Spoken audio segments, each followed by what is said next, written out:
no skin cancer. We're live. They got it all. Oh, now that we're live, hopefully they got it all.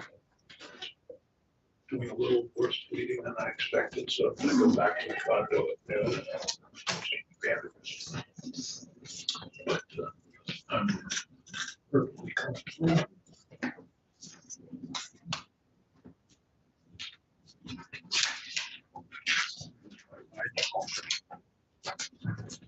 And yes, the culvert's gone on Route 7. You have a detour. Oh, you know that little Hoosic Falls? Yeah. The culvert for the Housatonic River overflow flooded. Just that stuff we had last week and caved in. They got trucks. Vermont actually is sending trucks. Agency of Transportation sending trucks through Shaftesbury, Pownell, down to North Adams, Mass, and across to keep them off that road towards all side roads. Anyhow, so this is S6, an act relating to custodial interrogation of juveniles. It's part of the bill, I think it was S250 last year, that Senate and House worked on, and one of the proposals was to have the Joint Justice Oversight Committee report back a bill to deal with interrogation. It was part of the original bill, changed interrogation. The Joint Justice Oversight Committee studied the issue and came back with a recommendation, and you'll note that Senators Sears, Baruth, and Lyons are the sponsors. We are the members of the Joint Justice Oversight Committee in the Senate. And the Justice Oversight Committee decided to do it just for juveniles, which is what several other states have done. And Ben will walk us through the bill. But that's a little of the history. And so now I'll turn it over to Ben. Great. Thank you, Senator Sears. For the record, my name is Ben Novodrowski from the Office of Legislative Counsel. I'm just going to pull the bill up on the screen right now.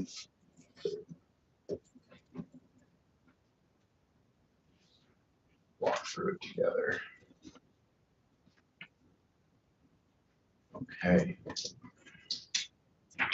So as Senator Sears mentioned, this is S6. Which is an act. I should have mentioned that Senator Parent was also on the committee, but couldn't sponsor the bill because he got down, but was supportive. Correct. So this is S6, which is an act related to custodial interrogation of juveniles.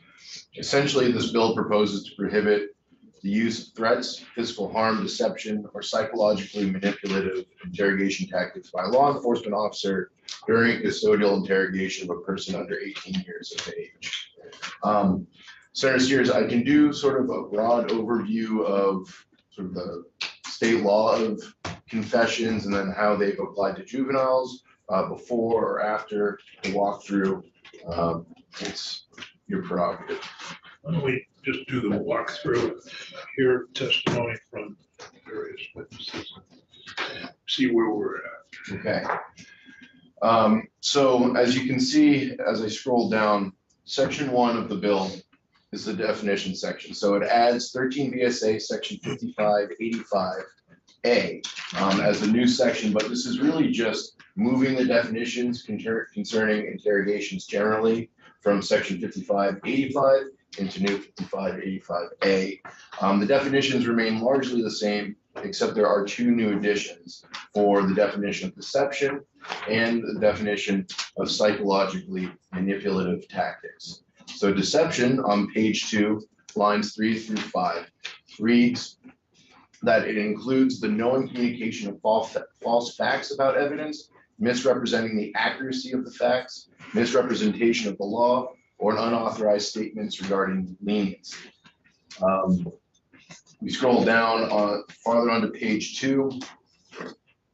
You have now new subdivision 5, which is psychologically manipulative interrogation tactics. And those include various things, including A, depriving the person being interrogated of physical or mental health needs, including food, sleep, or the use of the bathroom. B, making direct or indirect promises of leniency, such as indicating that a person will be released if the person cooperates. C, using or threatening to use unwarranted enhanced penalties upon the person being interrogated or another person, or using or threatening to use the unwarranted criminalization of another person. D, providing key incriminating facts about evidence presumed only to be known by law enforcement, and the perpetrator of the crime that were not previously articulated by the person being interrogated, inducing the person to adopt these facts.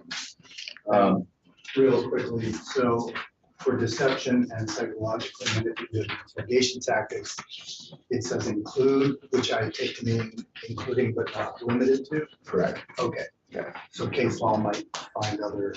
Exactly, and a judicial inquiry a lot of times it's on a case by case basis. So as you said, case law will probably hash these out, and there's also some tactics that are already in case law that are already being used or prohibited rather.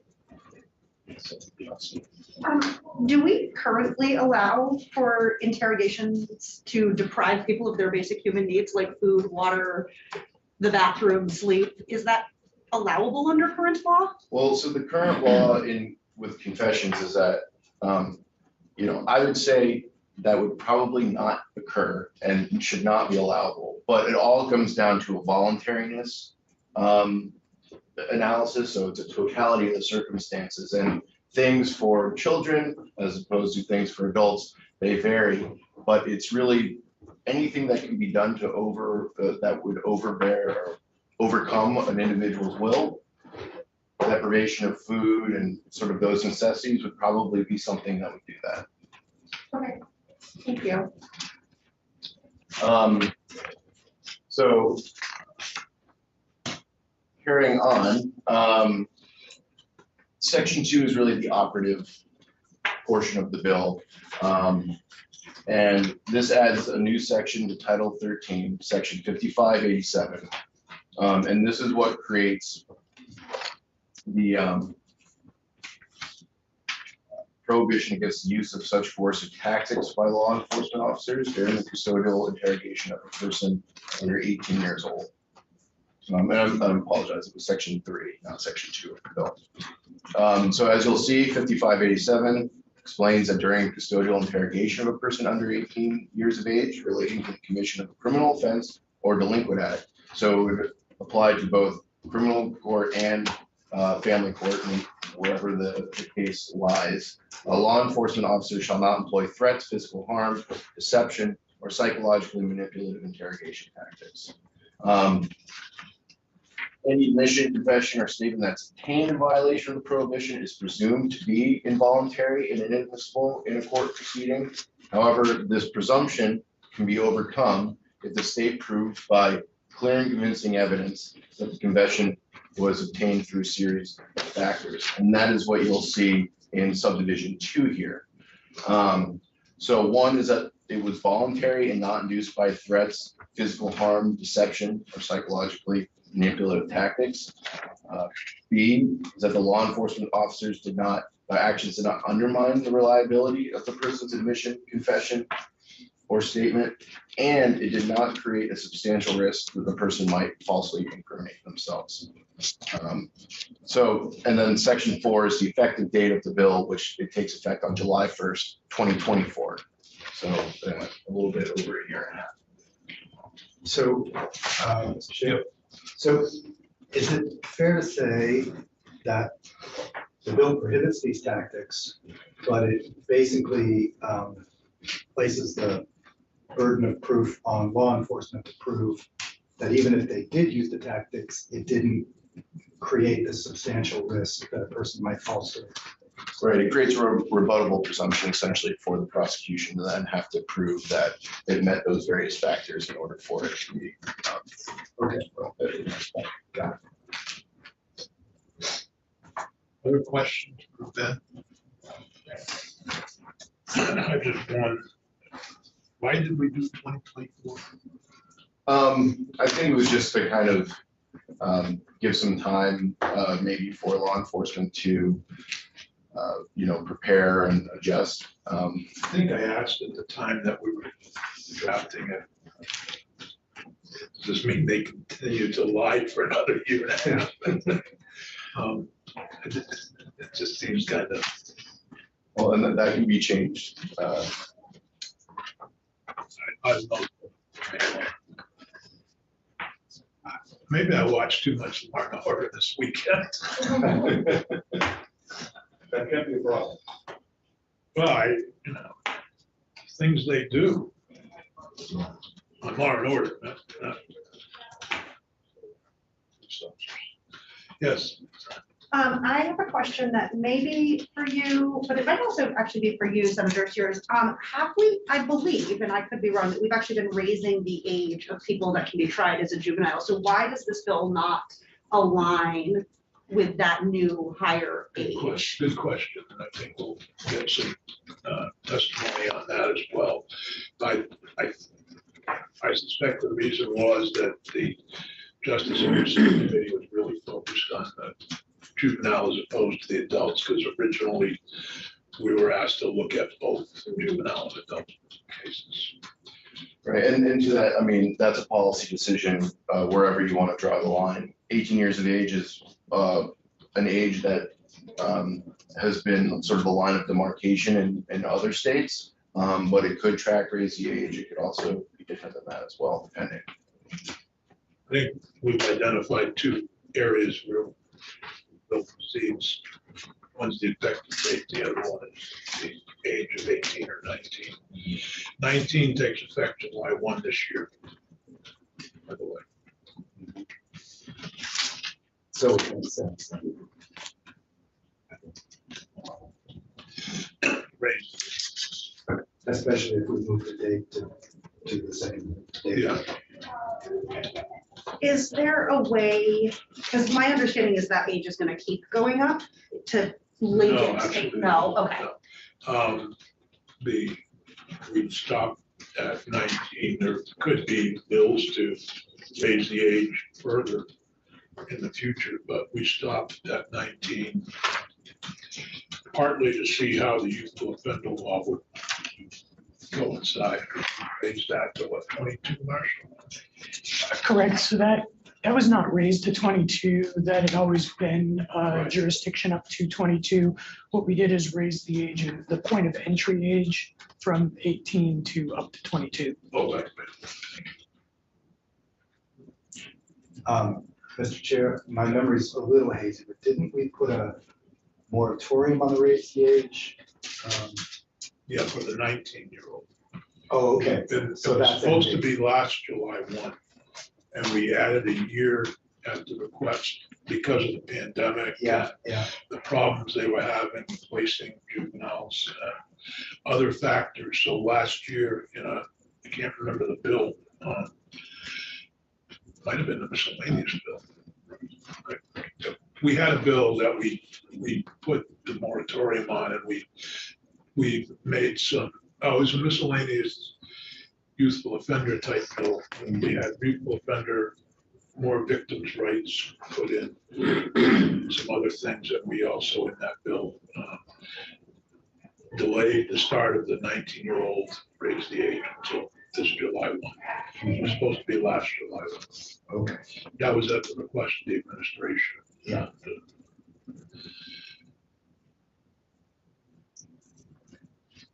Thank you. Next witness is Judge Zone. Welcome. So there are a lot of you late, Judge. It's a pleasure to Which be is a here. good thing, right? In my mind, yeah, Yeah. I enjoy seeing everyone. For the record, Tom Zone, Chief Superior Judge, and I would usually sit through the entire meeting, but I have a panel I'm going to be part of today from Mount Law School for Martin Luther King Day, so I will be leaving after my testimony. If there's any follow-up that you have, please don't hesitate to reach out, and I can come back to that. So I've taken a look at the bill. Right now, the analysis of voluntariness under Vermont law is done under constitutional principles. The Supreme Court has set forth numerous criteria and factors that are evaluated when the voluntariness of a confession, whether it's an adult or a minor, is considered. And they include many of the type of factors that are discussed in the new bill. And when you look at Vermont law, we also have something that a number of other states may not. And that is we protect the minors that they are entitled to have an interested person with them during any interrogations. If I'm not mistaken, Illinois and Oregon are two states that have previously adopted statutes that are similar to S6. Notably, neither of them have adopted the component which includes psychologically manipulative behaviors. They went for deception and said they're going to treat differently, and that is a policy decision. But they did not incorporate the psychologically manipulative techniques. That, again, is something that existing law does address. Just as for Ben, probably more than anyone, but for numbering sections, currently we have 13 VSA 5585, which is a statute on the electronic recorded and custodial interrogation. The proposal in S6 breaks out the definition section and puts it into a section called 5585A, subsection A, and then it renumbers prior 5585 to be 5586. In other words, we go from 5585A to 5586. We don't any longer have a 5585. Oftentimes when we have the little a, my understanding is we still keep the big number. And so you may just want to look at considering going from 5585A to 5585, but that's just a stylistic because we're losing that statute. In which case, you wouldn't have to completely renumber 5585. You would just take out the definitions and move them somewhere else.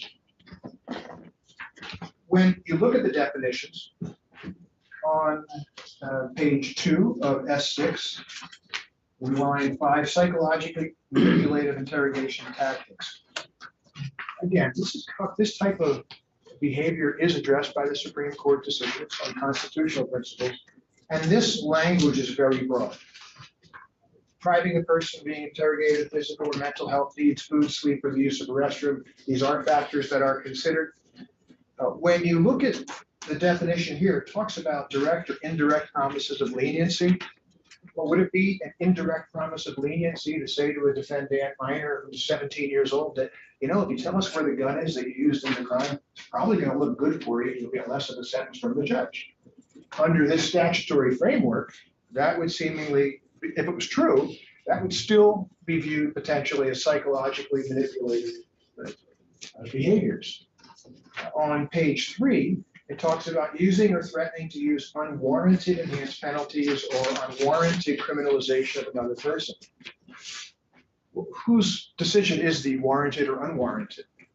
One of the things that this committee often hears is about geographical disparities in charging determinations. So a state's attorney in Bennington County and a state's attorney in Chittenden County may take very different views of what's a warranted charge or an unwarranted charge. And so I think that language brings with it a significant amount of ambiguity that could be problematic looking at it in the future.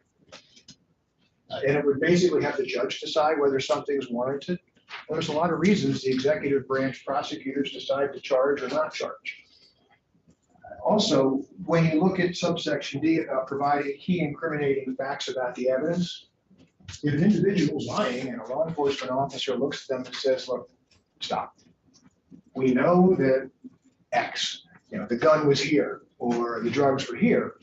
If that induces the person under this provision, even if it's true, it would be a problem because it would violate the statute. And so I point these out because these are issues that could give rise, this type of definition that broad, and that's that broad and yet that specific in some areas, could very well give rise to a number of unintended consequences that may not be necessary given the fact that the Supreme Court, again, fully considers the psychological aspects when raised by counsel in connection with the voluntariness of confessions. On page 4, in line 13 and 14, it talks about the existing section 5585. It says a custodial interrogation that occurs in a place of detention concerning the investigation of a felony or misdemeanor violation of this title.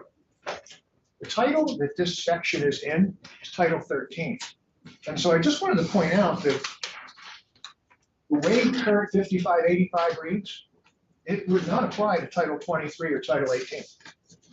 For drug cases under Title 18 or Title 23 for motor vehicle, because they're not violations of this title, quote, Title 13. So you may want to take a look at that. When you look at on page 5 under section 5587, the question of raise the age, I concur with.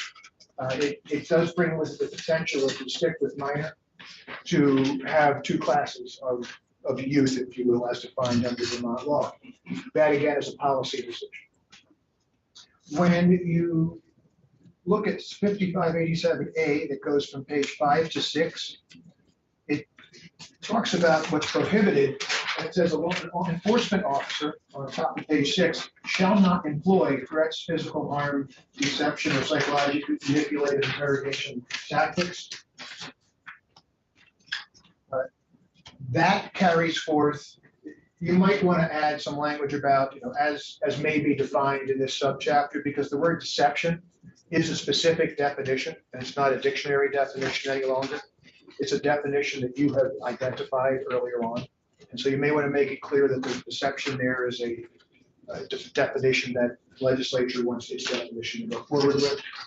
And finally, when you look at subsection 2 about determining whether the evidence can still come in, under Vermont law, the prosecution currently has the burden of establishing by a preponderance of the evidence that a statement has been voluntary. This raises that to clear and convincing.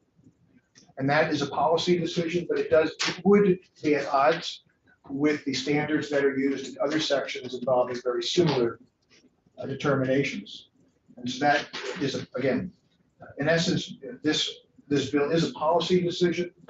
If the legislature decides to go in this direction, as 2 other states have done, I again would note that deception seems to have been something other states have added.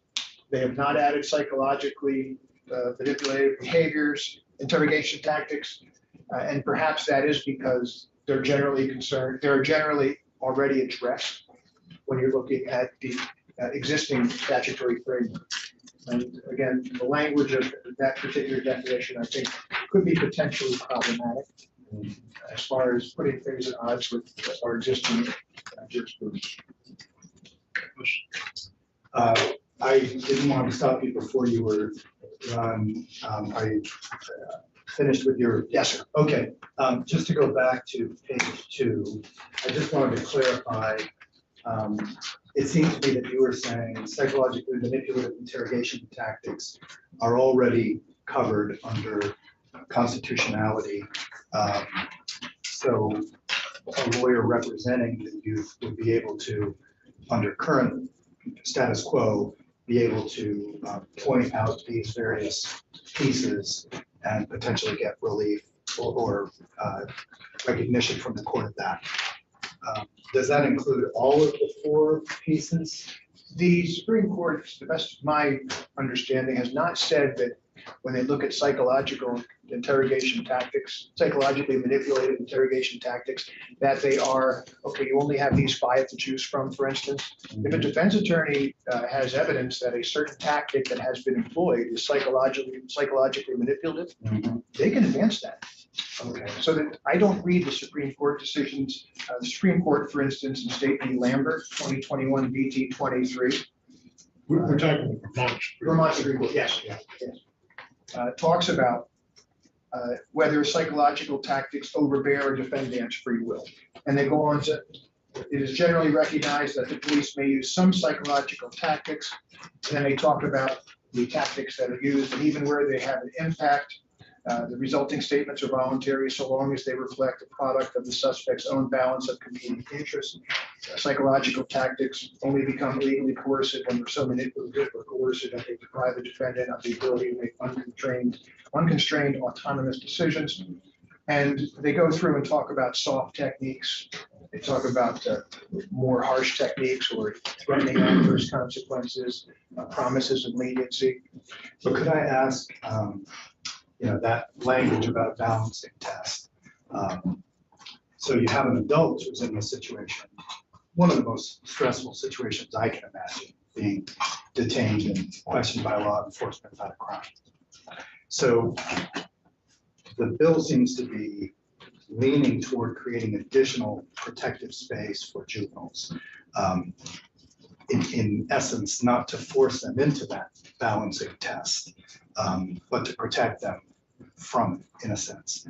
So thoughts on that? This, I guess, is seeking to push the bubble toward greater protections, specifically for juveniles. Is that, in your own balancing test, is that more problematic than the benefit to be gained? If you see what I mean? I do. I think if you look on page 6, I think they're still placed in that the individual who's being interrogated. If you look on at line 10, a voluntary and statement was voluntary and not induced by a law enforcement officer's use. In other words, I think they still have, the court still is going to have to be making that same ultimate decision. Right. Was it induced and was it appropriately? But with the presumption flipped, right? So now they have to prove that it was not creating a substantial risk of false incrimination. Currently, the state still has to establish by a preponderance of the evidence that it was voluntary. The court has the ability to consider each of the factors of any psychological interrogation tactics to decide, did the state establish that or was this an involuntary statement? So in many ways, it's both things going at the same angle, but and the question really is a policy one, do you want to add the presumption and say it's presumed? And if you're going to do that, that's why I point out, be very careful about the definition that you use for what's psychologically manipulated interrogation tactics, because there may be unintended consequences. If you say that X is absolutely a tactic, you have just shifted a presumption that otherwise would not have existed, yet the state still would have maintained the burden to establish voluntariness. And the court still would have had to consider any of the tactics that are raised for its consideration as part of the totality of the circumstances. Okay, thank you. Any other questions for Judge Zoll?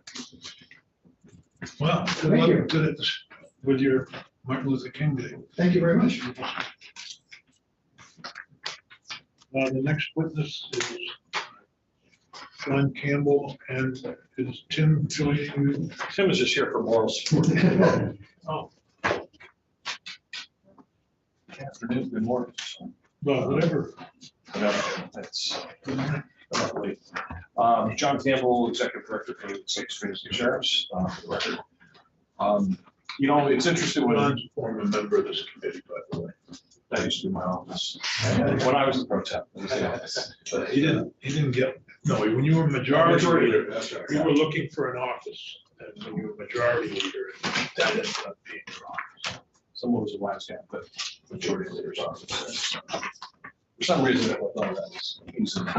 Jokes. You did get the pro temp, That's true. That's true. graduate. And now it's held by somebody who I consider to be a great guy. And lucky to have him as my You're on the record, John. That's true. So he's really a great guy. So, but anyway, it's interesting when I saw this bill, I was really pleased because of the fact that I was able to go back to some of the things that we've done in the past here as a legislature, but also to realize that the courts, the work that they've done to protect children, to protect youth in certain circumstances, such as obviously when they're being interrogated. And Senator, you're correct. There could be nothing more frightening than being in a police station or in some other confined space where you're being interrogated by the police. And fortunately, Vermont is one of the leaders in the country on providing protections. In fact, what Judge Sonak said earlier is really important in that the two states that have already passed similar legislation, they did not have the same protections that we currently have, such as making sure that there was either adult or responsible adult or parent present, which is required now.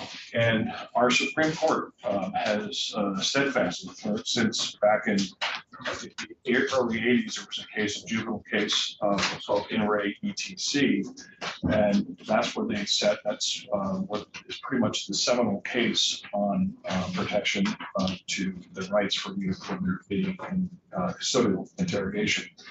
And that sets up why we believe it's extremely important, the youth to be able to be protected, and that certain things have to be done, certain things that, again, the ones that you see on TV, because I've seen similar shows where you see that what they do and you think, what? I can't believe somebody would do it, but of course it's TV. In reality, we have come a long way in the state, and I think you'll hear from BSP when they testify. They voluntarily changed their tactics as far as interrogation tactics across the board, not just for juveniles, but across the board. And to recognize, I think, the more progressive and the more realistic way of discussing actions and criminal activity and trying to solve cases.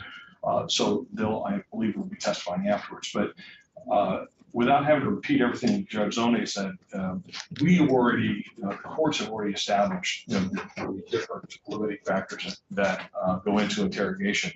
And the specifics that are found here, especially under the psychological manipulative interrogation tactic, which is section 5, or section 1.5, those are all. I cannot imagine the courts allowing any of this happening right now. Again, it's all the totality of the circumstances, but this type of behavior would, in my mind, find absolutely be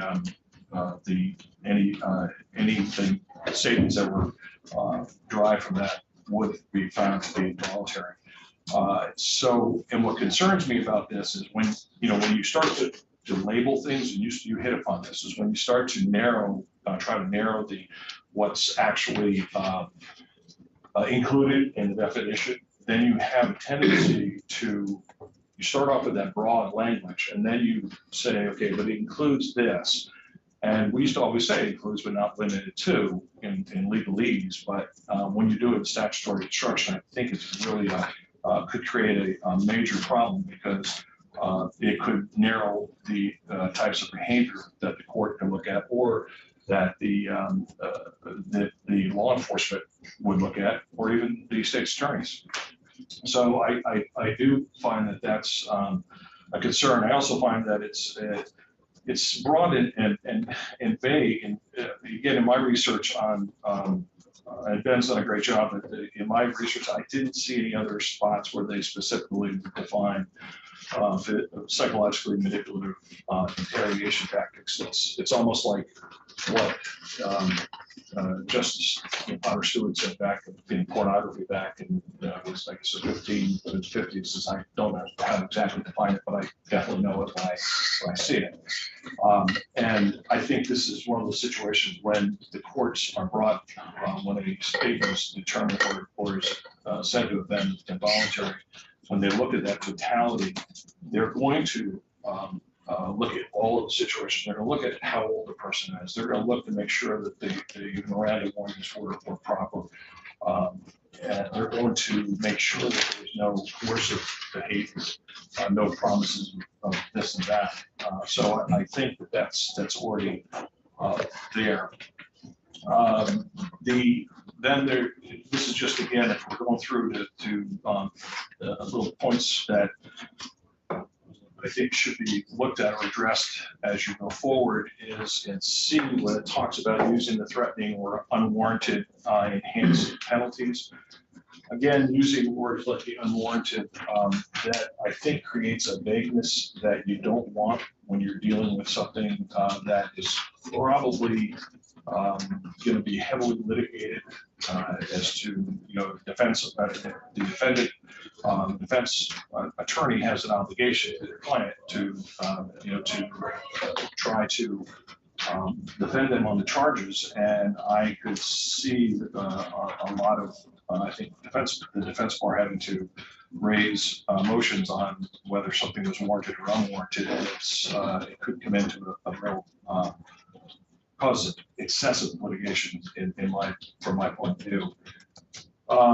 Then also in D, when it says providing, let's see, providing key information, facts about evidence presumed only known to the law enforcement and the perpetrator of the crime that were not previously articulated by the person being interrogated.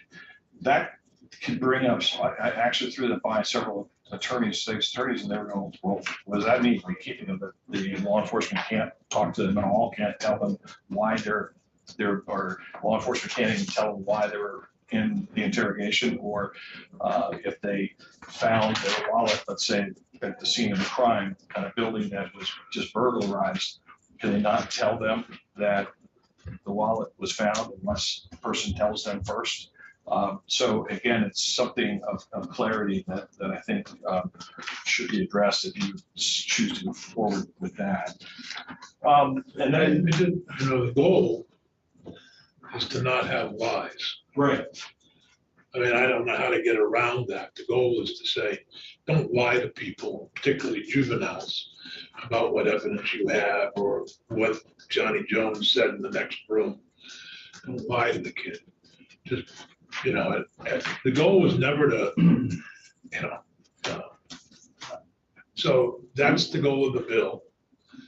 And if it's written too broadly or too narrowly in places, this committee can certainly make changes, but keeping in mind why we do it, why we do it, right. why we're here. Sometimes So I just want to just bring it back a little bit here. And I'm with you on that. And the fact is that I believe very strongly in the fact that the truth is more important. That's why, as I said, with law enforcement, I think you'll see that the new techniques that they use are. But then there's also my problem is not all law, just like not all criminals, not all defense attorneys, not all legislators, particularly members of Congress in Washington, are all playing with the same rules. And I'm very proud of the work that Vermont State Police do generally. But I am concerned about some of our law enforcement around the state. And Sheriffs being one. I don't and will not, you'll not get an argument from me that we should always be aware, and we should be making sure that our law enforcement community are on the top of their game and that they're held to the higher standards. Having been in law enforcement in the past, that was one of the things that I found to be to me, there's nothing worse than a law enforcement officer who bends the truth or is on the other side of the law. I'm sorry. No, it's fine. I just getting to Senator Steer's point and sort of a question for you. So I think for me, this bill, one is, saying don't lie, but also providing clarity, because the reality of it is that when we leave it simply up to discretion, it allows for our individual bias to come into how we do things or how we apply things. And I'm wondering if, from your view, there's a middle ground that allows for us to more clearly define what it is we mean without limiting what might be considered, because I think actually it is really important to do that, especially when we're recognizing that bias exists in all of us. And so the way we apply something that isn't very clear may be very different towards one individual than another. Right, no, and I understand what you're saying, and I don't disagree. I think that what is here, which is important, is the system itself. There's times when you have to either trust the system or not. And trust me, I don't trust. There are many times that we've seen historically and recently why you would make doubt the system, and some people, I get that.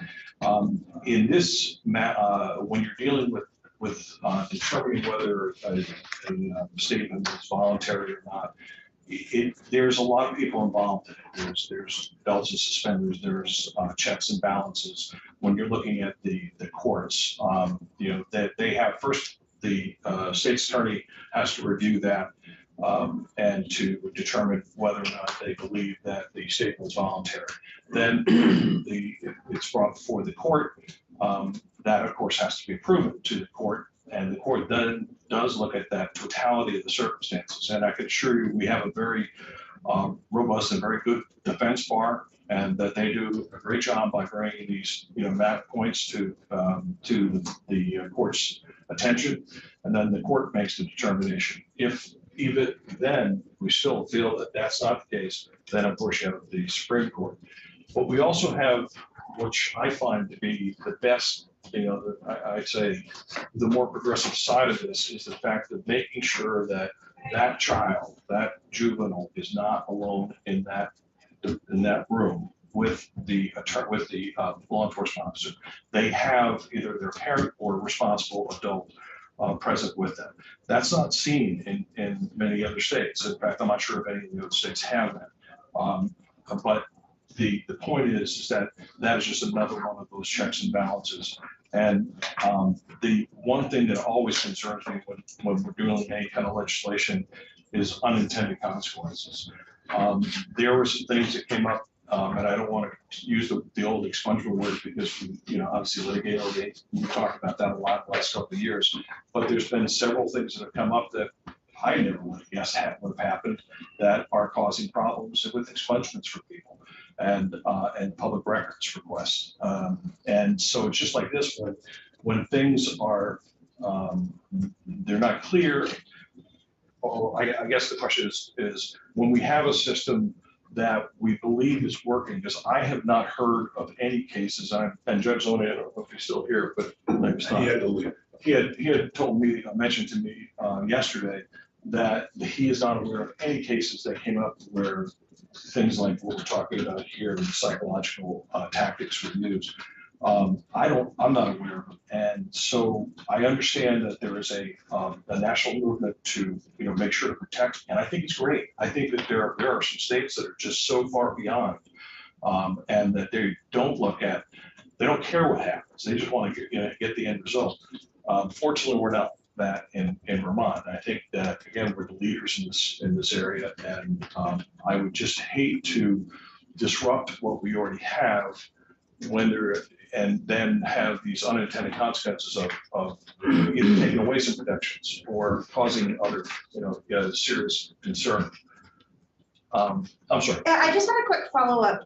In instances where a juvenile perhaps does not have a responsible parent or adult in their life, those juveniles are far more likely to be involved in our criminal justice system. What do we do then? I would leave it to VSP to tell you, but I believe that they would either get like a GAL or somebody, like maybe someone from the school, I guess Ben knows. Senator Bielowski, the way that the case law reads that it could be a parent, a guardian, or an attorney that's represented, but it could also be a gal, but it has to be the attorney or gal for the child, not for adult or guardian. Just to clarify procedurally, so this person doesn't have to be in the room. The juvenile could waive that. Is that correct? I would defer to either you three. You're the ones that Nobody's making eye contact. Yeah, nobody wants to. So, I can answer that briefly. The short answer is that the juvenile can't waive that. However, it only applies to custodial interrogations, and that's, I'll preview my testimony by saying that, for one thing, frankly, there's not very many juvenile custodial interrogations. This bill would actually only touch a real tiny fraction of what happens. The vast majority of interrogations take place in a non-custodial setting, which does not make much difference from the perspective of a child, but it means that this bill would not apply. Also means that children are typically not entitled to have an interested adult present with them. So the answer is yes, but again, it applies to this tiny, tiny, narrow section of interactions between children and law enforcement. So the answer is yes, but it's a narrow yes. Almost finished his testimony. Okay. And I think That I was know, Marshall Paul, by the way, for the record. yeah, I think I know what you're saying, but we keep using the phrase entitled to, which I always read as entitled to if I want it. Are we saying that in a custodial setting, a juvenile cannot be interrogated without a responsible adult. Yeah, I have not had a case where the Supreme Court has tested the question of whether or not a child can waive that, but I would assume, given the way that they ruled on other things, that the answer would be no, they can't waive it. Okay. That makes a One big other- difference. One other point, at some point, maybe this morning, I don't know when, today, there's gonna be an evacuation drill, so we're not trying to ignore your testimony, whoever gets in the middle of it. I don't believe it will affect us. Oh, I hope Just the so. house. Well, just, Just the house, that would be good, they could evacuate. Sorry, Senator, I know that you and both senators are former members of the House. Yeah, I'm sure Senator Sears has have educated you. no, I'm, I no longer use derogatory terms towards the I'm house. glad you don't. Is there an August body? And finally, if I could just, there's just two other points that, again, they're just, would be more for clarification that as you proceed, you know, with the presumption, you know, doing the problem with presumptions on here, it just creates another huge layer, and it basically you're proving a negative, you have to prove a negative, which and this is just it's going to end up with a lot of litigation, and it's going to be costly. In fact, that I can see where you need to have experts to determine whether something is psychologically traumatizing or psychologically manipulated. And first of all, I don't think that you should be doing something that's psychologically manipulative, but I just have to have that part as my administrative side of me. The other side is there was some language. Okay, I'm sorry. This goes back to actually the definition of deception with the known communications of false facts about evidence misrepresenting the accuracy of facts, comma. Its question is this knowing, is it a knowing misrepresentation of the accuracy of the facts? Or is it just an absolute misrepresentation of the actual facts because the person got it wrong? The same thing as the statements of law. You know, did a law enforcement officer tell the person, this is the way, you know, or this is the law that you broke, but mistakenly did not know that that's not, he or she is quoting the wrong law. So is that something that's supposed to be knowing or not? So it's just clean up stuff, that's all. So, like, I think it's basically, in, you know, apostrophe versus, you know, we're talking about that journalism English. And that is it. I'm happy to answer any questions or to provide any other. John, Kim? Thank you, John, very Thank you. much. Appreciate to see you here. Tim, did you want to add anything? No, nothing further. Your Honor. Your Honor. Usually, you know. The next witness is Marshall Paul, who's already given us his testimony. I'm gonna keep going. Chair, so. Good modern. So I want to start by thanking the committee. We are supportive very much of this bill in its intention and in its concept. We do, of course, have a few points to quibble over. But I'll start just by addressing some of what's already been discussed. And I just want to start from sort of a different perspective than where Attorney Campbell left off, which is, I think it's true that Vermont was at one point very much at the forefront of the law when it came to protecting juveniles in interrogation. In particular, when the ETC came out, we were very much not the first, but one of the first states to assure that children had an adult with them during custodial interrogation. Since then, the rest of the country has caught up and even surpassed us. There are states now that require that every child be provided not with just simply, a parent or guardian, but also with, in fact, with an attorney for any custodial interrogation. Connecticut's done that. There's a number of other states that were looking at that same program. I know Connecticut does it because I'm regularly in contact with one of the attorneys there, coordinates their after-hours response when they have to have public defenders go out at night to police stations or to other locations to counsel kids who are being interrogated.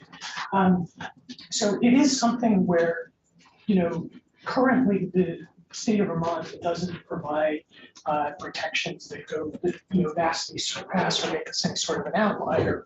We're actually very much sort of in the norm of states, which is that we require that kids have some type of special protection. In our case, we say that you have to have some interested adult present during a custodial interrogation, but we don't go much further than that. That's for the most part what states do.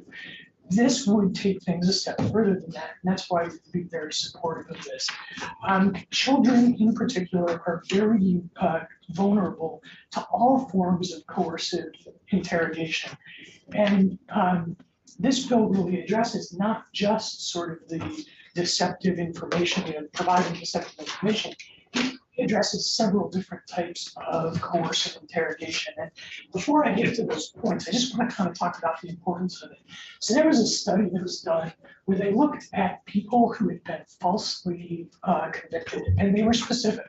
So they weren't just looking for people who had been convicted of a crime, and then it turned out later that there had been some procedural error in the case, and they hadn't been afforded, sufficient due process, and their conviction was reversed. They were looking only at cases where people were proven innocent by DNA evidence. So people are convicted of serious crime, whether by a jury or by plea, they are convicted, they are doing their time, and then it turns out that they are able to conclusively prove that somebody else committed the offense. So that's the only pool of cases they were looking at, and they were trying to figure out, how did these cases go so wrong?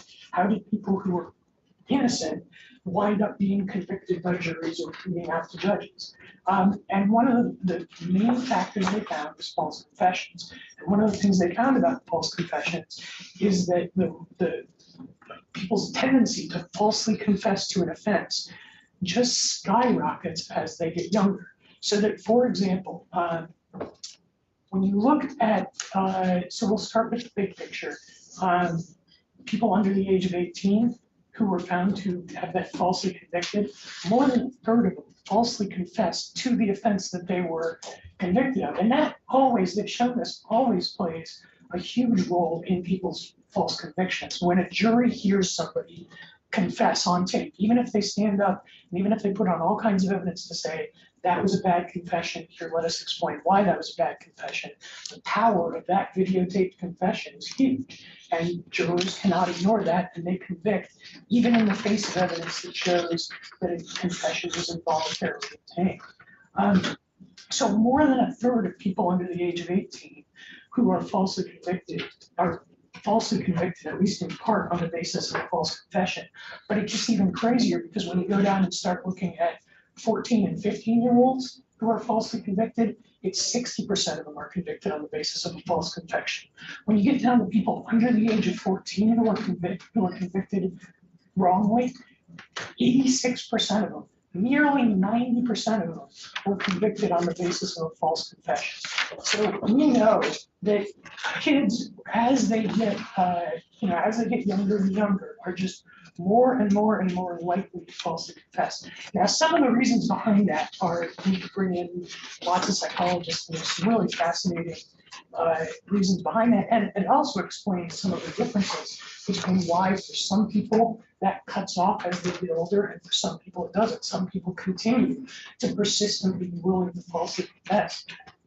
I'm wondering if you have data from 18 to 25. We know brain development largely continues beyond 18, and I'm wondering if you have any data for false confessions of that young adult group. I don't, but I can get it. The National Registry of Exonerations did a big study, and they broke it all down by age, by race. Somebody from the Innocence Project here, is it tomorrow? Yes, and also an exoneree from Idaho. And the Innocence Project probably has that information. So it is and it affects, one of the interesting things is it affects people who were, particularly people who were exposed to childhood family trauma the most.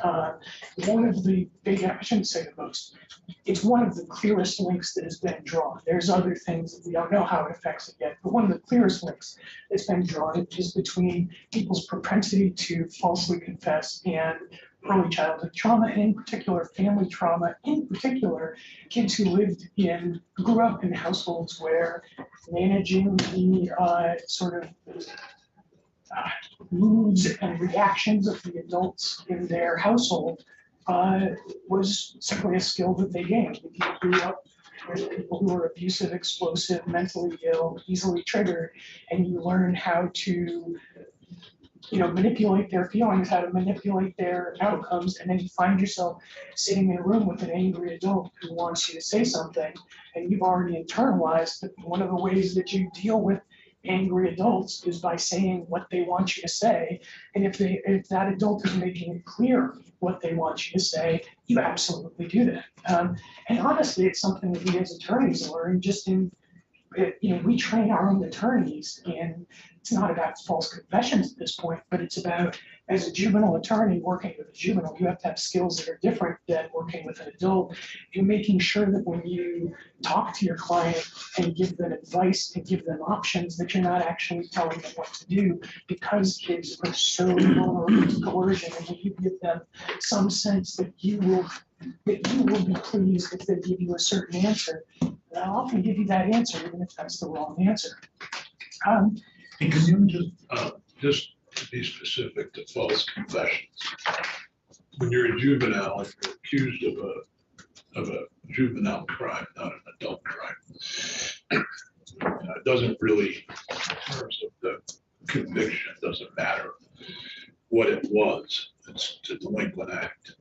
So are those included? For example, kid stole 10 candy bars, but is accused of stealing the beer and the cigarettes that were missing as well, and says, what the hell, I'll confess to all of it. Is that a false confession, or is it just the act? What are we considering here? Because I'm thinking of kids that I dealt with, and you probably have too, who did something that was illegal, but it wasn't what they were charged with, but they, after all of it, you go through all of it, what the heck's the difference between the beer, the beer and the cigarettes and the candy bars I stole, which was what I actually took. I would certainly consider that a false confession also, because I just, in terms of the statistics you gave, because there is that kind of odd situation. I remember working with kids who admitted to stuff, and then they're in the program and we're trying to get them to take responsibility. And well, I didn't do that. I just said I did because it was get this thing over with. This is what I actually did. That's why the statistics in these are always tricky, which is why I always like to go back to that study that I used, because those were all ones where it was people who were proven innocent by DNA. And so it sort of gets out of that entire, these were people who were not involved. They were not involved in the case. They were not involved in the offense. It wasn't that, they did the one thing but pled to the other. It was simply a true case of wrongful identification, wrongful conviction. But in fact, I would bet that those numbers are even higher if you could look at, there's no way to really get the statistics, but if we could look at that whole world of false confessions that we know are out there, that the numbers would be even higher. And so I wanted to sort of talk about a couple of things, just Hi, Linda, from Dr. Ellis's office. I'm gonna take And with good news that the PET CT scan was fine, showed no evidence of internal metastasis. Well, that's good. Yeah, good news. Just want to let you know. So I've lost track of where I was for a moment. That's why you use orders from the study where the. So I I think, intended to put message back, and so you all heard that. That's good news.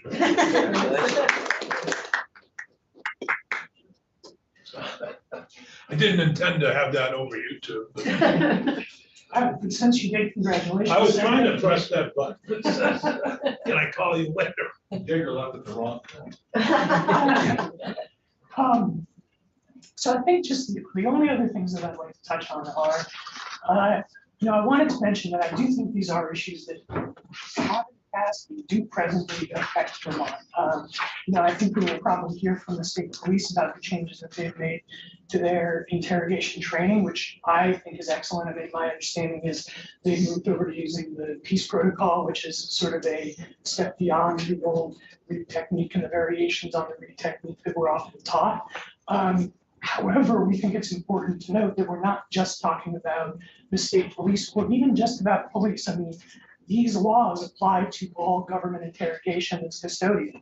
That can happen in a school by a school principal. It can happen by a DCF worker. It can happen in all kinds of settings other than just what we are imagining with police and kids. And then just to give an example of sort of a case where these types of techniques were used, it was documented, and it did make it up to the Supreme Court.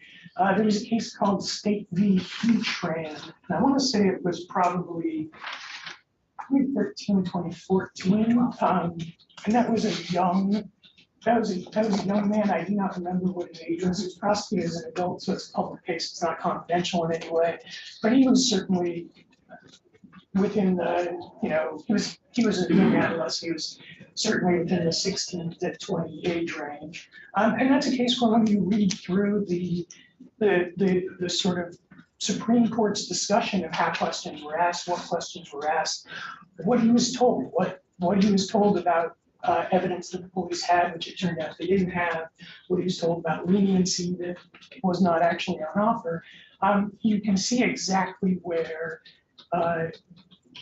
this law still comes into play here in Vermont.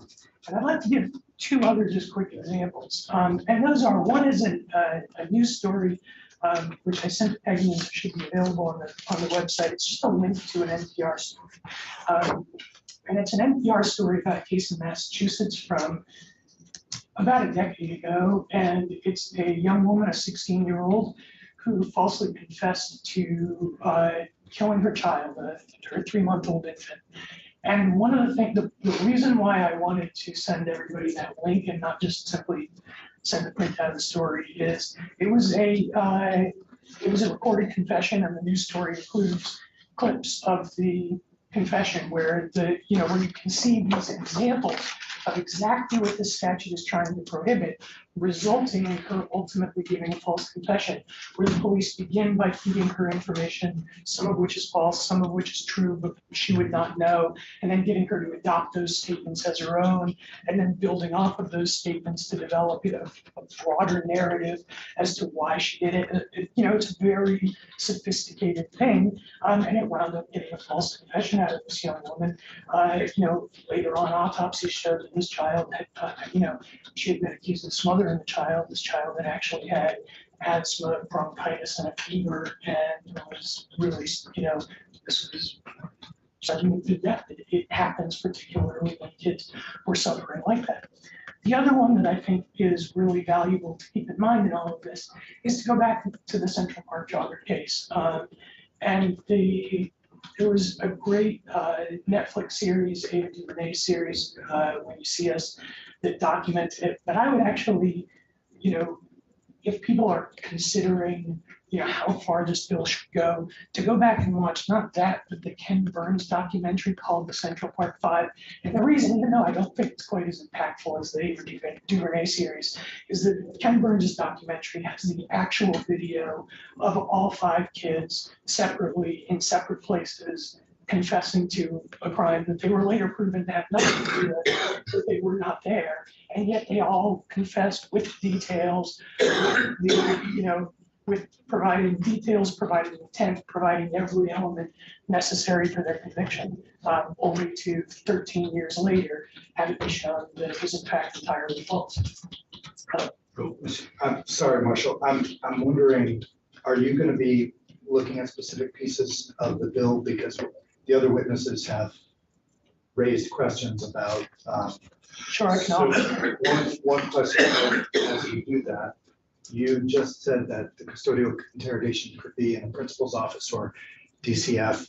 I'm assuming you mean with a law enforcement officer there conducting.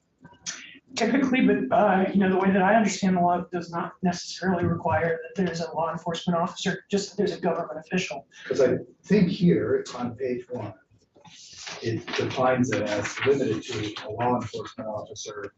Down on page 1, section 1A. That does. And so that would be one, I did not catch that, but that would be one limiting, this bill would limit it to law enforcement, and it would not apply, for example, the questioning by TCF, school principals.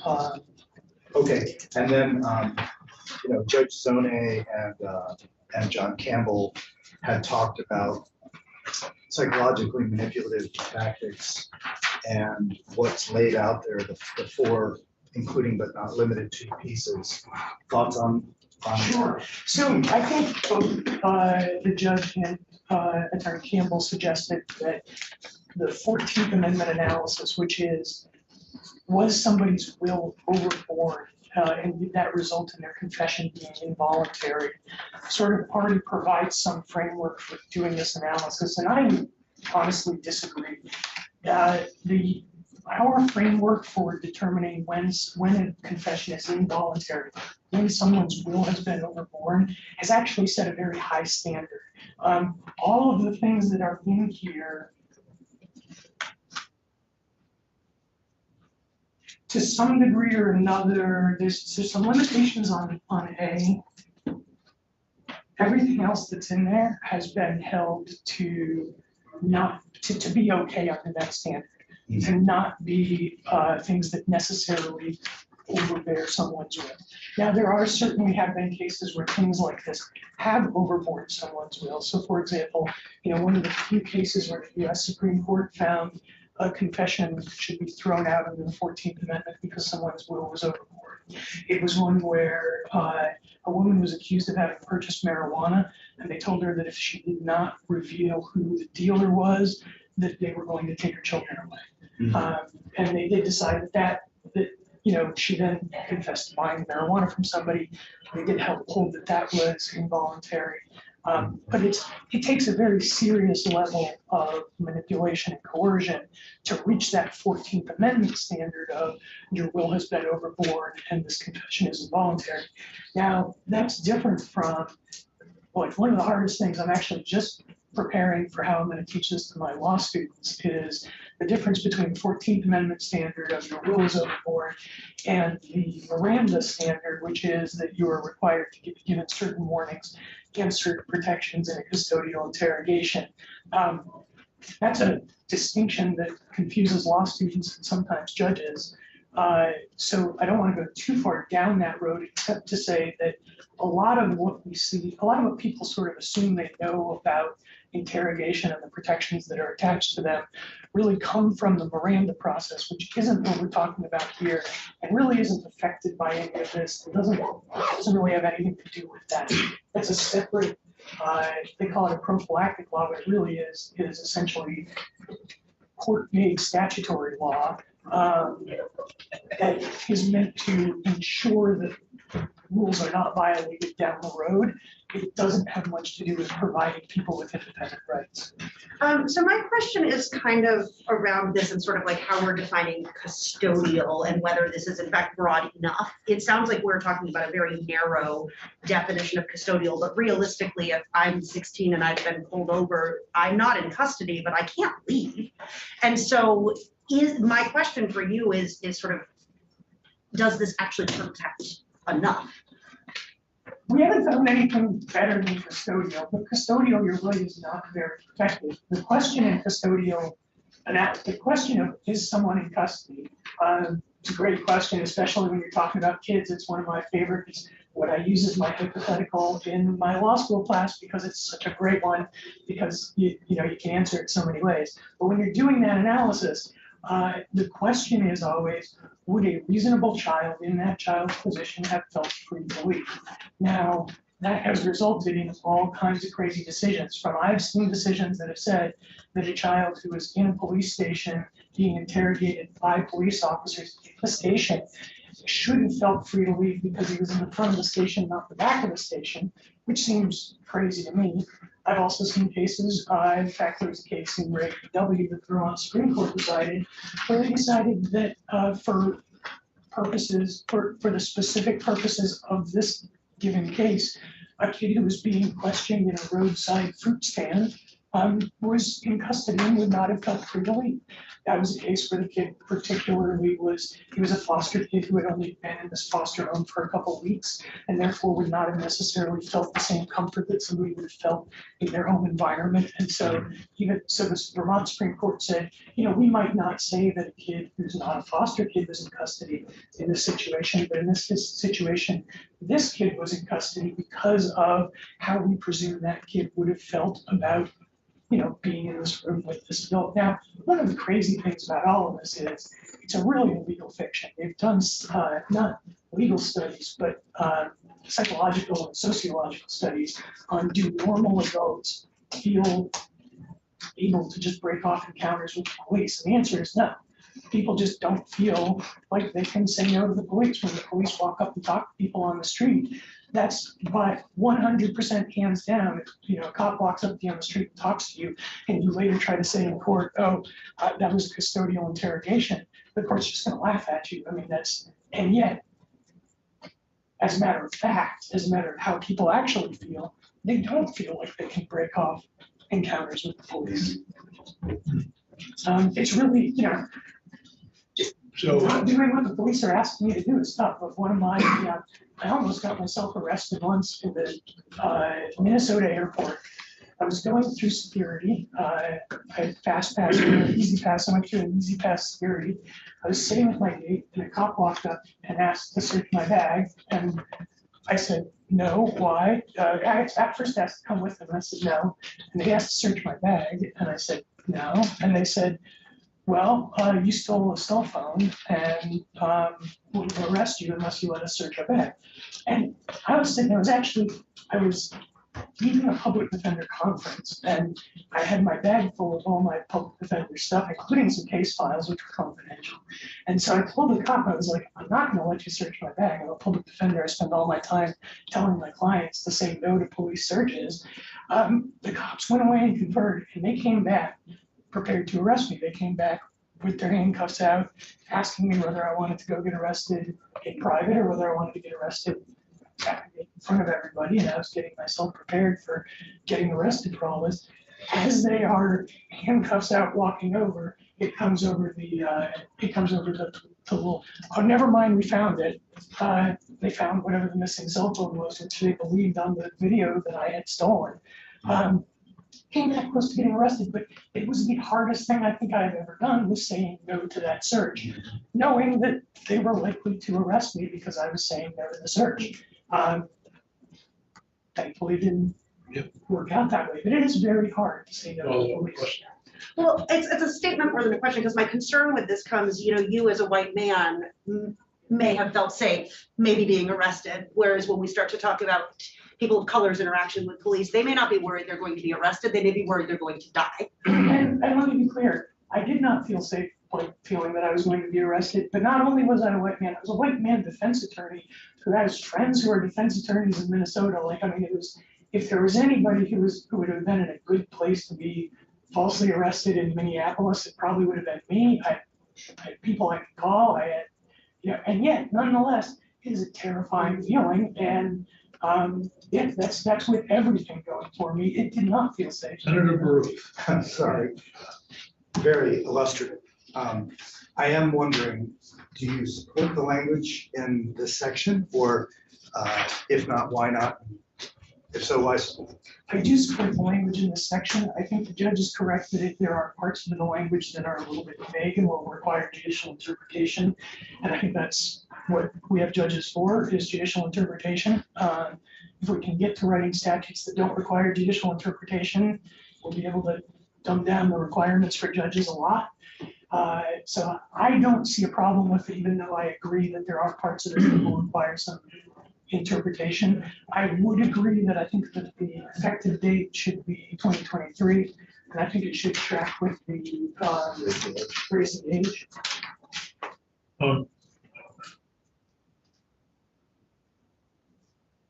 When we do markup, which would be, we're a little ways away from that, I appreciate any suggestions that anyone has for changes to the bill. But, open to interpretation. I was watching football this weekend and, we still don't know what roughing the passer means. In many cases, and so I guess we are open to interpretation by individuals who referee. Referees Judges. and judges there's a lot of similarities. Yes. Any other questions for Marshall? And I should, to all of you, I forgot to introduce the committee or let the committee introduce itself. Being the first kind of meeting with many of you that do so. I'm going to start with Senator.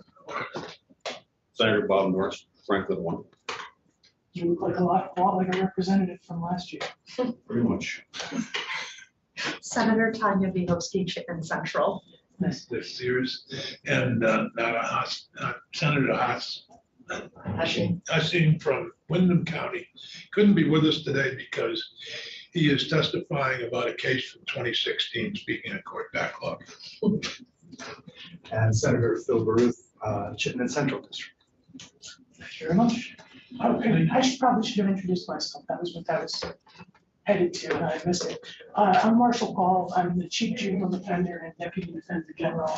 So I work for Matt, previously mostly in here. But he lets me come in when it's juvenile stuff. Thank you, Bob. Senator Sears, I was just wondering, are we gonna have the opportunity to ask Ledge Council any questions regarding? Sure. Oh, yeah. When we get back to markup and working on the bill, then. I do have some which made me research, Ben, I'm sorry. Yeah, well, they do. Sergeant? Not, is he on Zoom or? He's right there, sir. There we go. Sergeant, anytime here.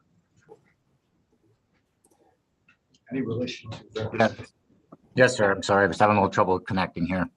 Okay, no problem. Now, Tucker, did you want to speak first? If that's our agenda, unfortunately. I would say. Okay, I'm sorry. But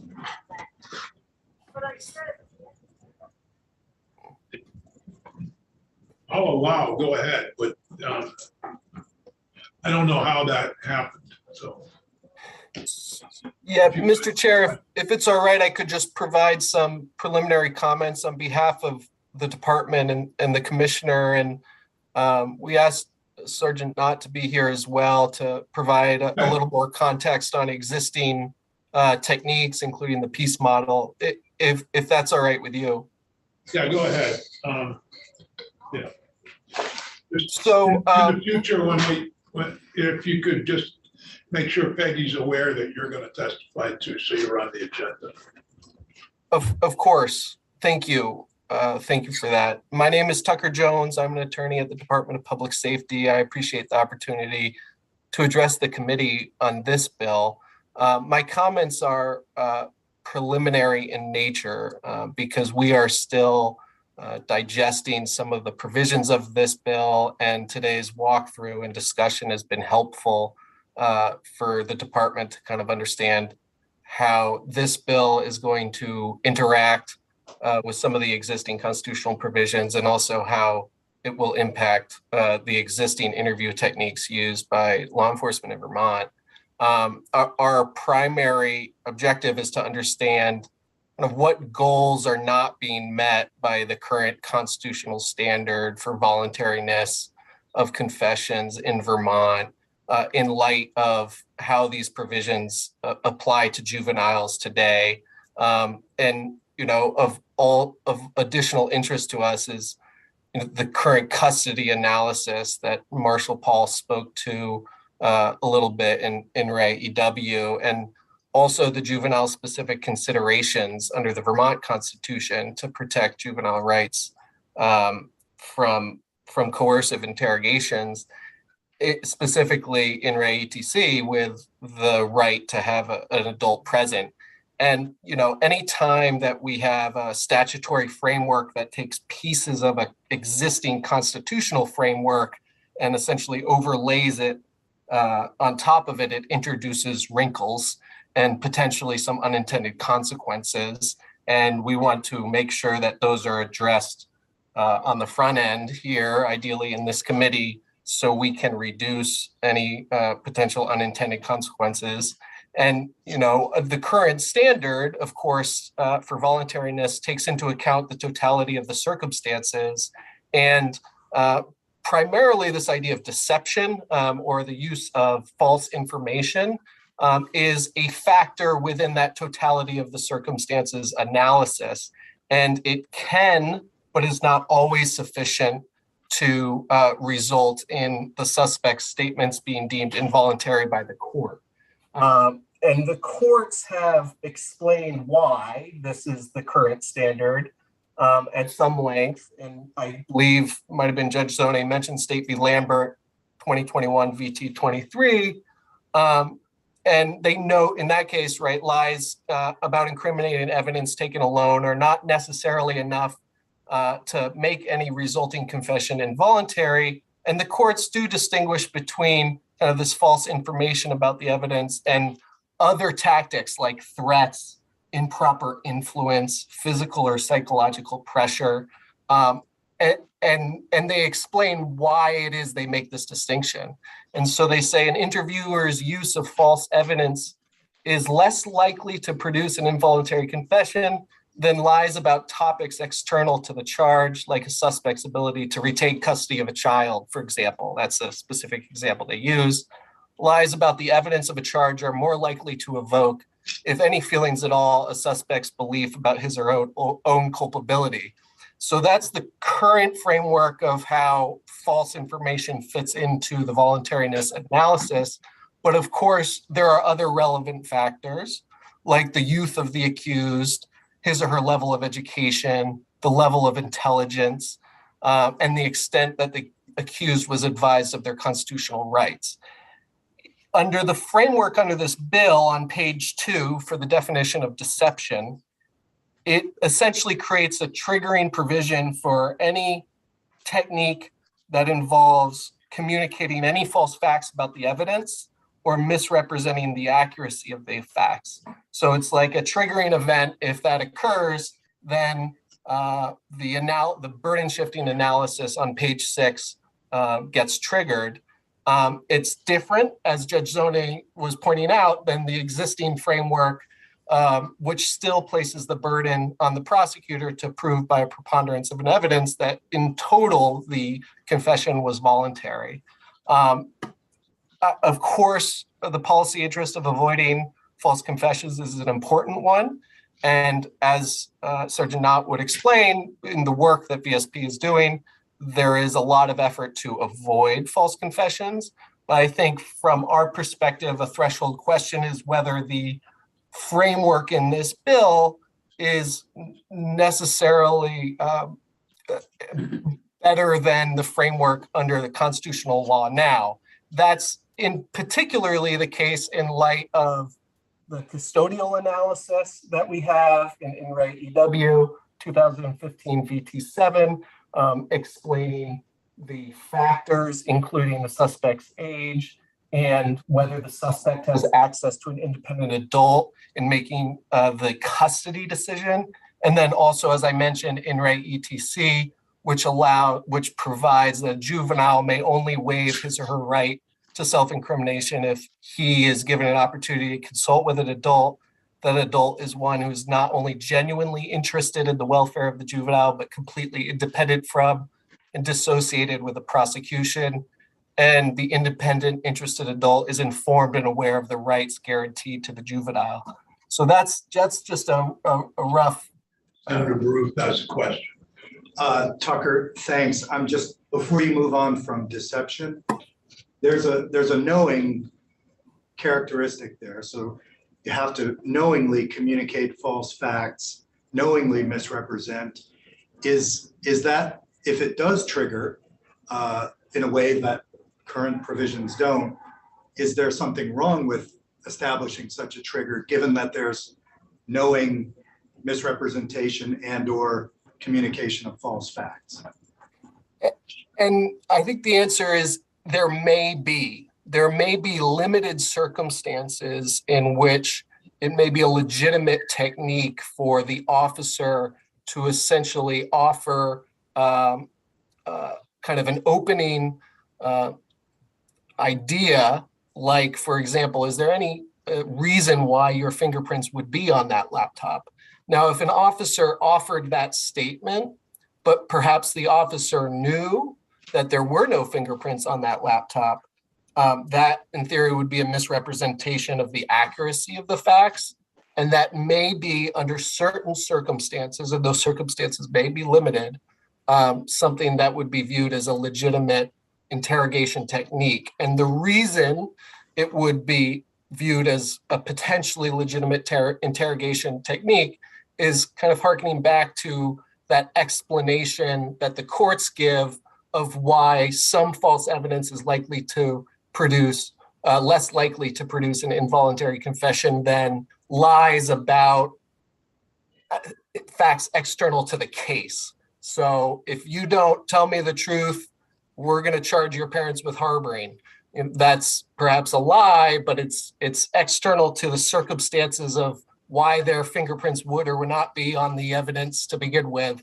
And it's less likely to trigger a false confession, at least from the perspective of the current constitutional analysis. I'm just having a little hard time. If we're talking about knowingly saying to a juvenile things that the person knows are not true, to try to produce a statement from them, that's in a nutshell, that's what the bill is trying to prevent. Is there a problem? Are the potential unintended consequences worse than preventing this behavior? Preventing false, as I said, preventing false confessions is obviously an important policy goal, and it's one that we share. But perhaps, Sergeant Knott, would it be helpful to just turn to you to provide a little, more context in this particular issue of misrepresenting the accuracy of the facts or communicating false facts about evidence? Any circumstances that, if it's all right with you, Mr. Chair, that he could speak to this topic a little bit better than I could? Yes, I can, if that's all right, Mr. Chair. Go ahead, please. Sure. Hi, good afternoon. My name is Michael Knott. I'm a detective sergeant with the Vermont State Police. I've been law enforcement for approximately 30 years in my life. In regards to what Mr. Jones is addressing here with the introduction of certain evidence that may be false or may not be false, I refer to an incident where we had a homicide in the Shaftesbury area. We didn't know we had DNA available, but we did ask. At the time, there wasn't known suspect. He was just what we thought was another person. He was asked that question: is there any reason why your DNA would be on that victim? And he said no. And where does that play a significant part? Yes, it was not a true fact at the time because we did not know. Come to find out, we did collect the DNA. We did find out it was his DNA, and it ended up being part of the prosecution that actually convicted him on that. So it's those questions. The questions like that are significant for us to still be able to have that, because yes. I'm sorry.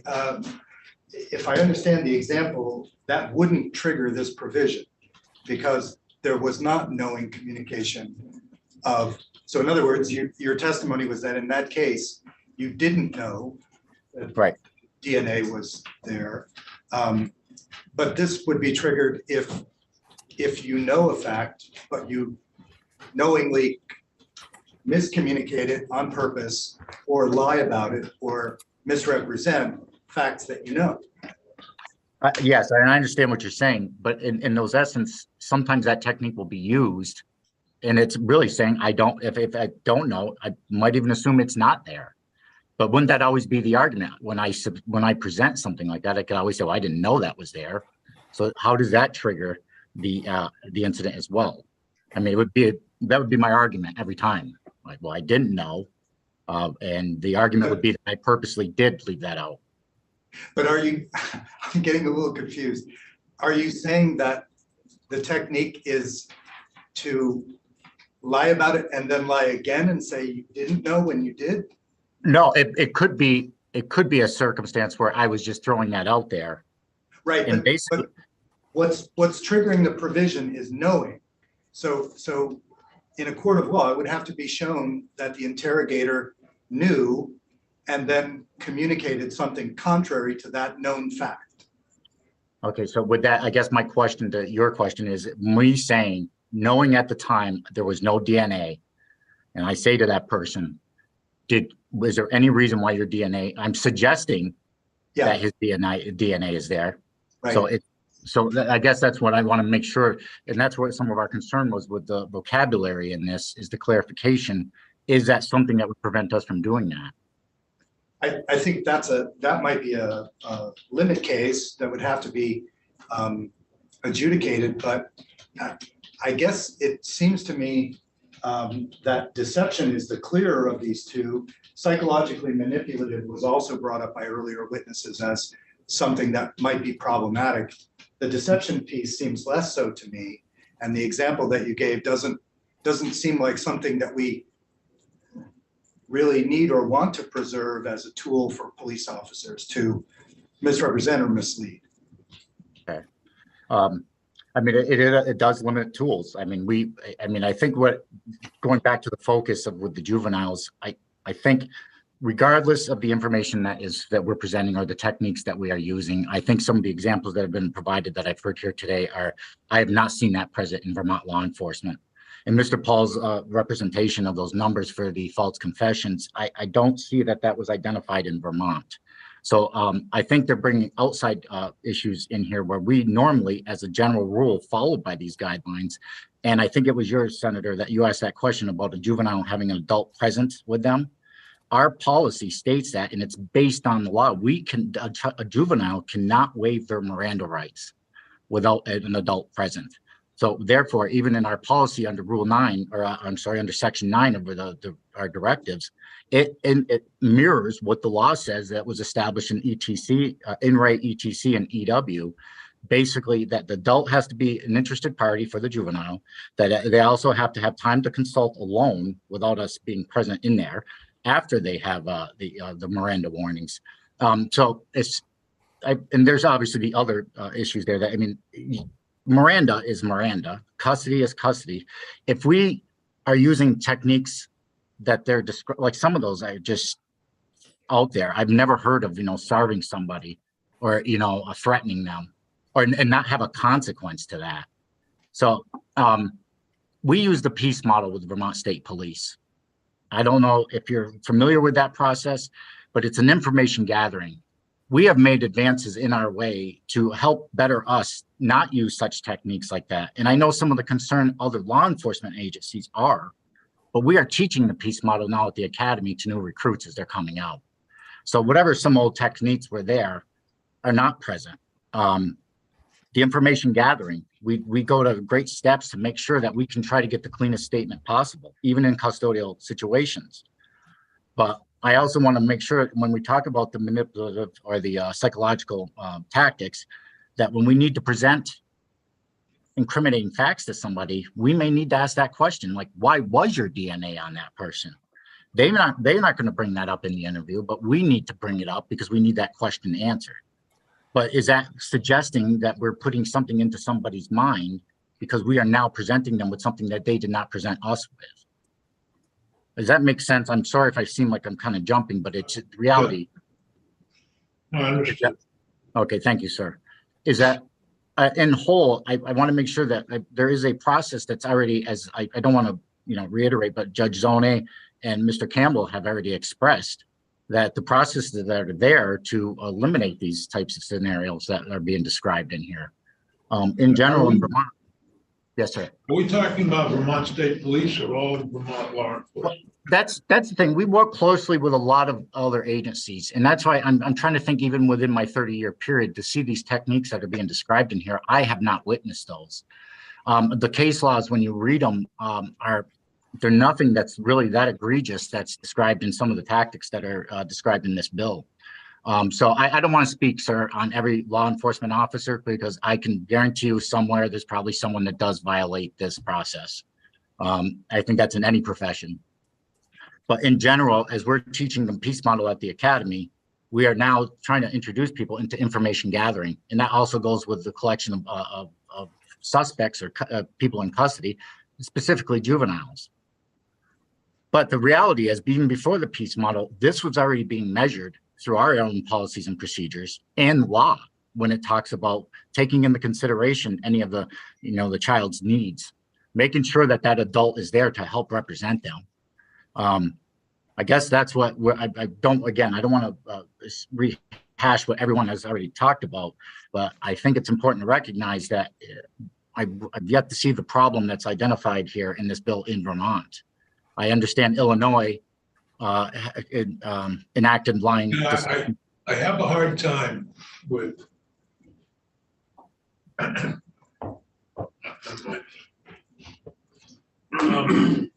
we often think here in Vermont we don't have a problem until we find out we do.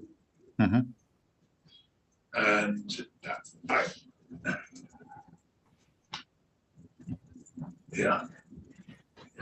I used to think about certain things that, oh no, Vermont's immune from that, or Bennington's immune for that.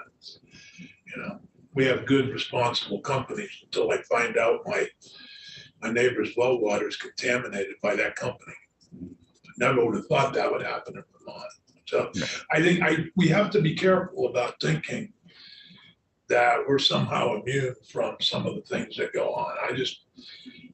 Anyway, I don't want to be argumentative, Sergeant. I'm just trying to point out that I don't need to go any further. I think the point is that we need to be vigilant, and if the bill's not needed, then we don't need to do it. But I do think it's important that we have continuity throughout all police agencies. And I think I said earlier, maybe before you were on, that I have a great deal of respect for the Vermont State Police and the strides they've made, but that may not be true of every department in the state. Oh, wholeheartedly, sir. And please, I hope I wasn't offending in any way that suggesting that. We're immune. I'm not easily offended anymore. I'm in an age where it doesn't matter. I am the first to admit that we're not immune from anything. I am also the first to admit that there's bad apples in this profession at times. We never thought we'd see the shootings that are occurring. Right. And I think you bring up a very valid point there. The degree of crime has now hardened. When I started this job, it used to be bar fights. Now it's bar shootings, it's stabbings, it's violent. And unfortunately, not to pick on sheriffs again, but one of the bar fights in Saratoga Springs was for the deputy sheriff. Absolutely, sir. And the thing is, not a bar fight, excuse me, a bar shooting. Right. And the thing is that some of these are juveniles too that are committing these acts. Some of them are experienced juveniles that and I definitely want to make sure we protect the innocent more than anything. But we also can't dismiss that some of these juveniles that we are interviewing have been through the system and are well aware of the so-called police tactics. And also being awarded with an adult present as well. I just would like to make sure that we understand that we are doing everything in our power to make sure that we abide by all the guidelines that already exist in regards to presenting or interviewing custodial interviews of juveniles. And I think it's also important to also know under Title 33, I think it's 5228, that mentions that in part that no sole confession alone is going to be accepted. It has to be some sort of supporting evidence in it. So when you look at some of these false confessions, I would like to know, was there an adult present? Was it just based on the confession itself, or is there some evidence that's actually supporting this? So I bring that only to the attention because it's another general guideline that even though some information may be introduced, there's usually something, well, there has to be to support it. So with that, again, like I said, I don't want to take up a lot of your time with stuff that's already been expressed by the attorneys and the judge. I appreciate both of your testimony. Are there any questions for Tucker? I want to move on. We have a final witness, but go ahead, Tucker. I'll just briefly sum up, if I may, just one or two other points. I'll just be very brief, Senator Sears. Just returning back to Senator Bruce's focus here, our prior discussion on deception.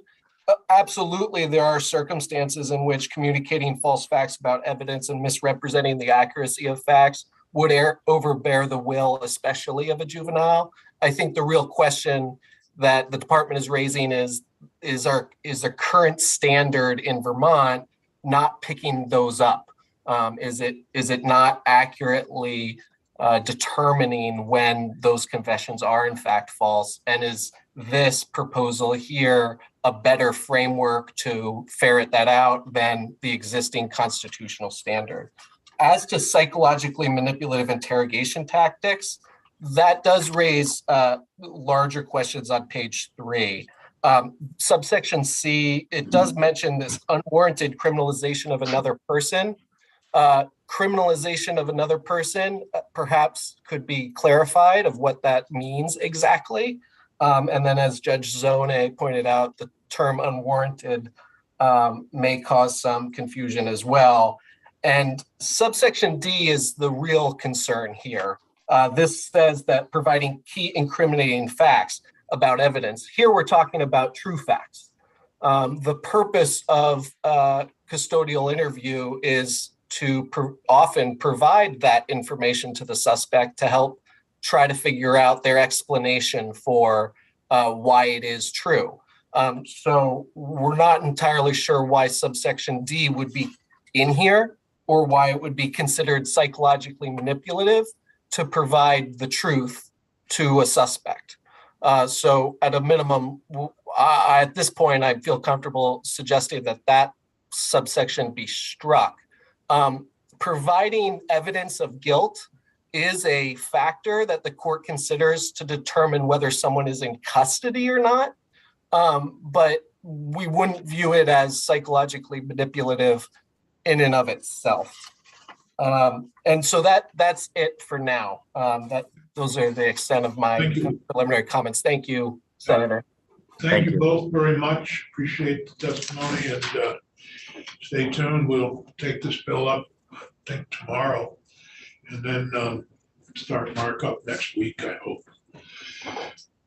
And so any suggestions that people have for changes to the bill, we're welcome to hear them.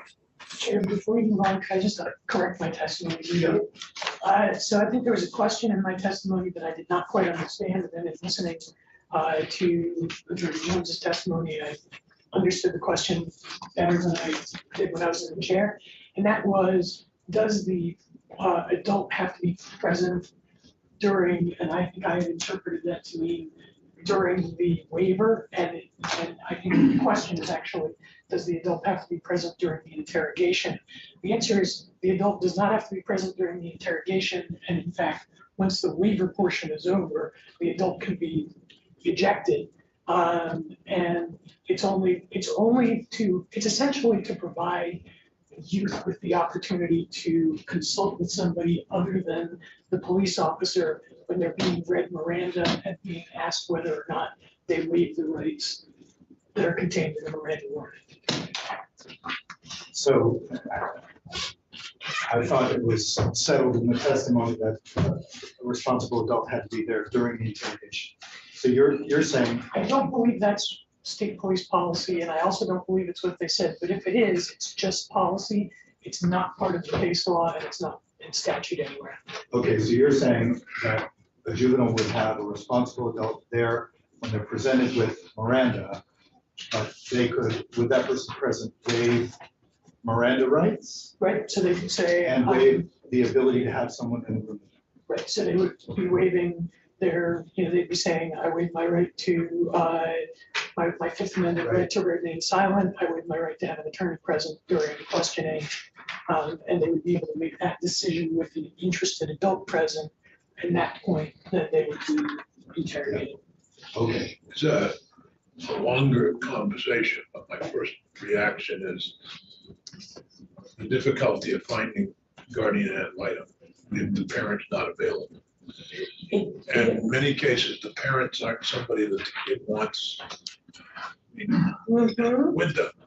And that's, so who the interested adult is has always been a question, and there is case law to address that question. It doesn't have to be just a parent or a guardian ad litem, or even just an attorney. It has at times been a teacher. I've been with kids at police station.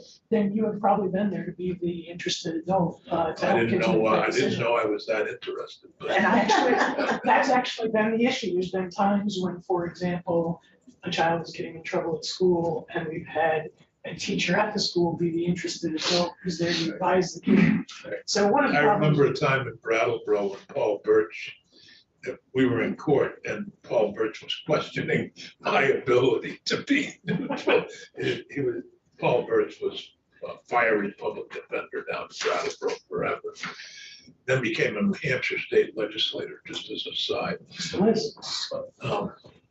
He questioned my ability to be the neutral party, and he said I was the fox guarding the hen house to the judge. The judge didn't throw me out. But anyhow, yes. And Attorney Paul, you kind of jogged my memory a little bit, and I think and Ben Obrodowski for the record, but I think something important for the community to consider while you hear more testimony, consider changes to the bill, is that there are these legal concepts that are very difficult to untangle sometimes. And there's the due process and voluntariness under the 14th Amendment. And there's the Miranda warnings that we sort of have been talking about, having the presence of that interested adult. That's for the warning itself. And then there's sort of within the voluntariness, we're sort of getting into the reliability of what's being said during the interrogation itself. So these are sort of different concepts within the overall bill that I just caution the committee just to be aware of as we talk about it, because they're separate issues that are very sometimes difficult not to blur. And as Attorney Paul said, for law students, for lawyers, and sometimes for judges. So those are just concepts, again, to be wary of when the committee hears testimony. I'm glad that we have Julio Thompson from the Attorney General's office to straighten all this out.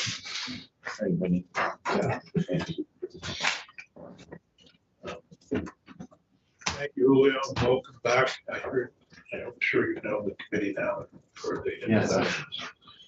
And it's nice to see you again. Thank you very much.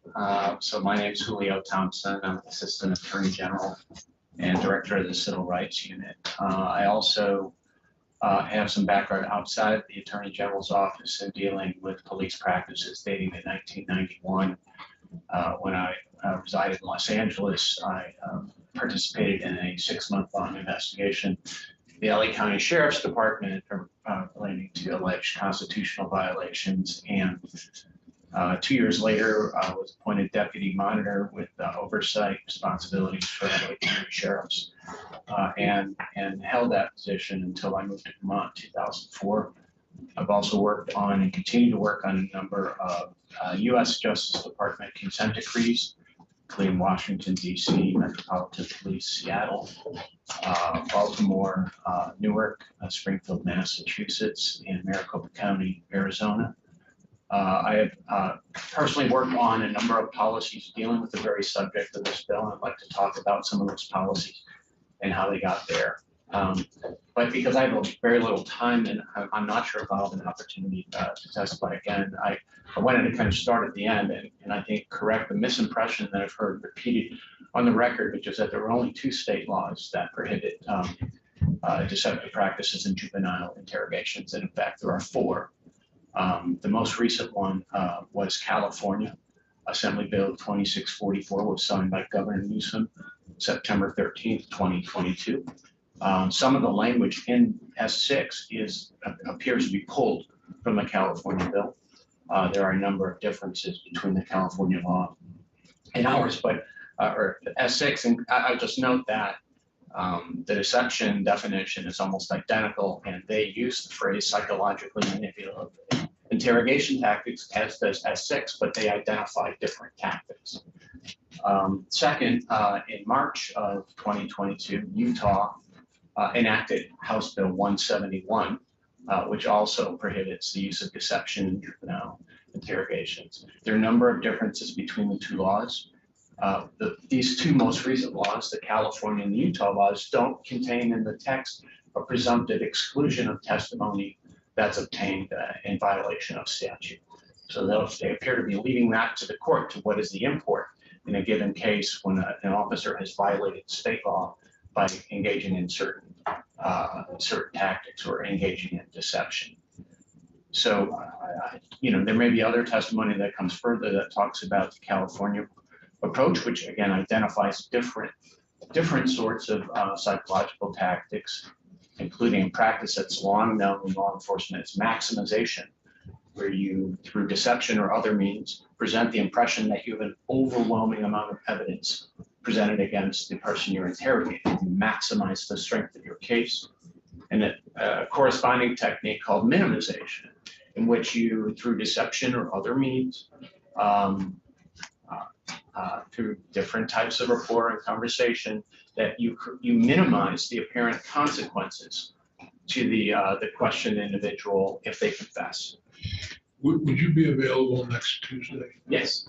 We have you come back to lead off. Oh, that would be fun. So Peggy, if you could just note that for next week's agenda. So I didn't bring copies, and I can provide copies of which council doesn't have them, but I think those are bills that you may want to have in record. In terms of talking about what is the trend and things like that, I think it's important to understand that Vermont, it has long been a leader in many areas, but it depends really how broad the lens is that you've been using. I mean, deception in police interrogations has been banned in England and the United Kingdom since 1984. So that's 49 years that you can't do it there. It's been banned in New Zealand and most of the European countries since the early 2000s. And the definition of deception is, under those laws, is quite broad. For example, in Germany, the law includes things like presenting evidence without saying a word. In a case where a gun has not been recovered and a detective walks in the room with an evidence bag and a pistol inside and places it on the table. Says, are we going to have a long day or are we going to have a short day, right? So he hasn't said anything about the gun, but he's communicated symbolically or implying that they have evidence, which they don't have. In the US, again, it's not that new. In 2014, the International Association of Chiefs of Police, and my guess is that most, if not all, Vermont law enforcement agencies are part of the IACP.